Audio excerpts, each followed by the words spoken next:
예. 이진동 차장 선생님 안 나오셔도 좋고요. 지금 오늘 여러 의원님들이 그 말씀을 하셨기 때문에 제가 좀 강조 말씀만 드리겠습니다.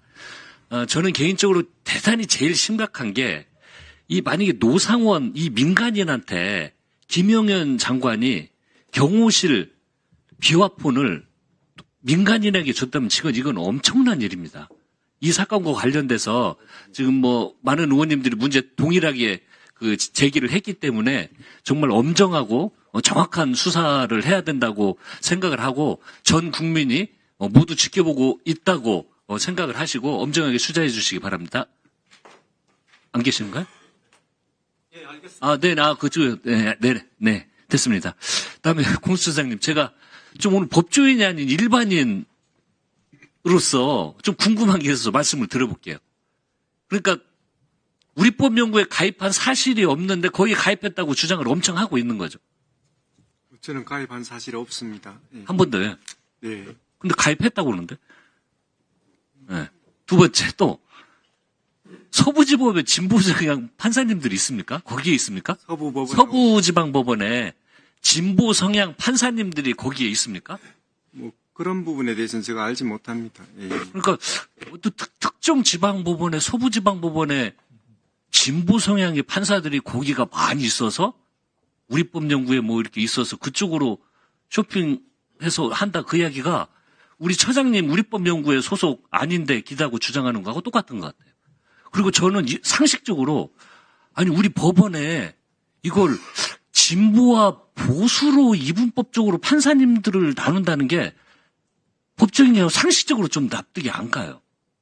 중앙지법에 누구는 진보 누구는 뭐 보수고 이걸 판사님들을 그걸로 막 나눈다?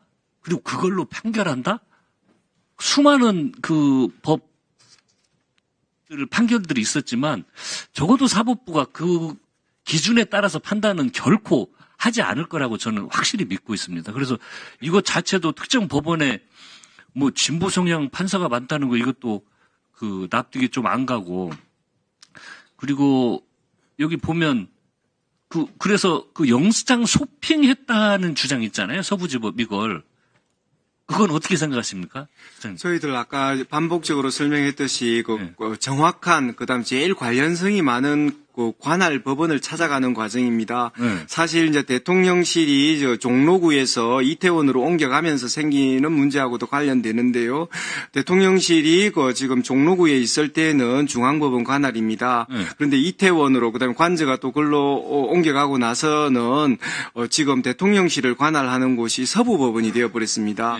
그러면 범죄지를 또 따질 것 같은데 지금 이 사건의 내란죄의 어떤 주된 범죄지는 국회와 그 대통령실 그 정도, 그 다음에 또, 안양지원 관할인, 중앙선관위 정도가 떠오릅니다. 그래서 저희들은 이제 심판을 받는 입장에서는 관할이 어디가 지금 제일 문제가 없고, 판사님이 관할을, 시비를 걸지 않을 곳을 찾게 됩니다. 그래서 중앙법원에 그 영장을 청구할 때는, 마침 이상민 피의자가 있기 때문에 간신히 이제 관할이 생겼고요. 그 다음에 이제 개별적으로, 군인에 대해서 할 때는, 이 군인에 대해서는 군사법원으로 가야지 해서 군사법원에 영장 청구했고요. 그 다음에 또 김용현 피의자, 그 다음에 대통령에 대해서는 또 개별적으로 청구할 때는 당연히 그런 부분들이 관할이 문제가 그러니까 범죄지와 그 다음에 주소지를 찾아서 관할 법원에 신청을 한 것입니다. 그러니까요. 그러니까 그 근거 하에 그 공수처에서는 청구를 한 거잖아요. 근데 제가 궁금한 건 중앙지법에 영장을 발부하든 서부지법에서 영장을 발부하든 사법부가 판단해서 영장 발부한 거 아닙니까? 저희들은 모든 곳에 똑같은 훌륭한 판사님들이 계실 거라고 믿고 또 사법부를 믿고 또 일을 처리하는 것이고. 네, 그러니까 제 말은 뭐냐면 공수처에서는 그 절차를 밟았는데 아무튼 결론은 서부지법이든 중앙지법이든 법원에서 판단을 한 거잖아요.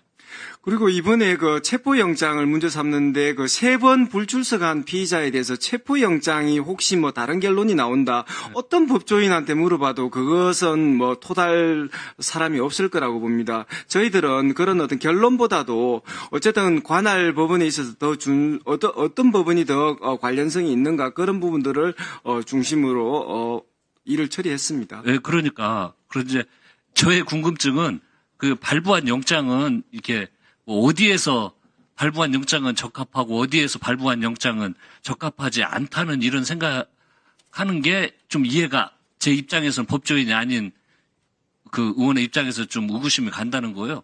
그리고 공수처가 영장 청구가 실제 주장하는 건 지금 반대 논리로 막 문제가 있다고 하잖아요.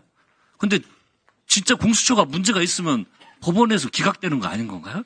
그 영장에 있어서는 판사님들이 제일 적법 절차를 중요시합니다. 그런 부분에 대해서는 티끌만 있어도 그런 문제를 삼는 것이고 저는 그런 부분에 있어서 문제가 없도록 또 열심을 다했고 지금 그 관할에 대해서 문제 삼는 분들은 이 공수처의 뭐 전속 관할이 중앙법원에 있는 것 아니냐 이걸 전제로 지금 말씀을 많이 하시는데 그런 부분이 아니라는 건 제가 반복적으로 말씀을 드렸습니다. 네, 그 말씀을 해주셨고요.